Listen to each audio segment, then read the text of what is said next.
ওম নমস্তে ভগবতী প্রণবায়। আজ আমি আপনাদের অনেকেরই জানা একটি গল্প বলছি।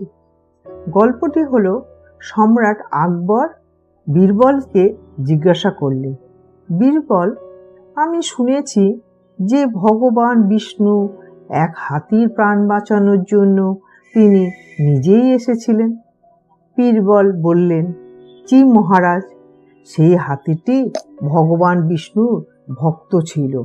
একদিন সে নদী থেকে জল পান করছিল, তখন একটি কুমির তাকে ধরে ফেলে। তখন হাতিটি ভগবান বিষ্ণুকে সাহায্যের জন্য ডাকতে থাকে। ভগবান তখন নিজেই এসে সেই কুমিরকে বধ করে এবং হাতিটিকে রক্ষা করে। আকবর তখন বললেন, কিন্তু এর জন্য ভগবানকে নিজে আসার কি দরকার ছিল? তিনি তো বসে বসেই সব করতে পারতেন, অন্য কাউকেও তো আদেশ দিলেই হতো। বীরবল তখন বললেন, হুজুর, এর উত্তর আমি আপনাকে কয়েকদিন পর দেব। কিছুদিন পর দরবারের লোকেরা যমুনা নদীতে নৌকা বিহারের পরিকল্পনা করল। আকবর তার সেনাপতি, দেহরক্ষী এবং সব দরবারি আলাদা আলাদা নৌকায় করে নদীতে বের হলো। হঠাৎ জলে একটি শব্দ হলো, ছাপাক। কেউ চিৎকার করে উঠল, শাহজাদা সেলিম নদীতে পড়ে গেছেন, শাহজাদা সেলিম নদীতে পড়ে গেছেন।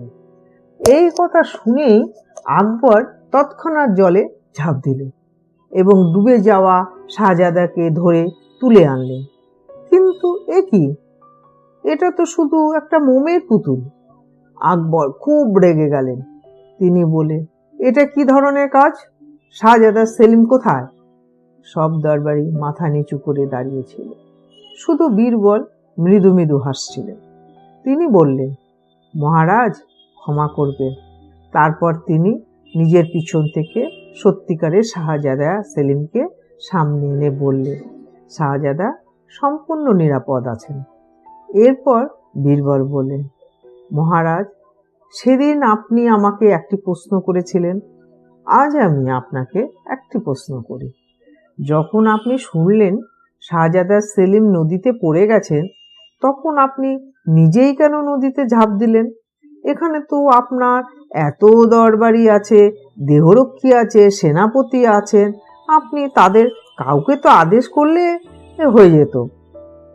আকবর তখন উত্তরটি বুঝতে পেরেছিলেন।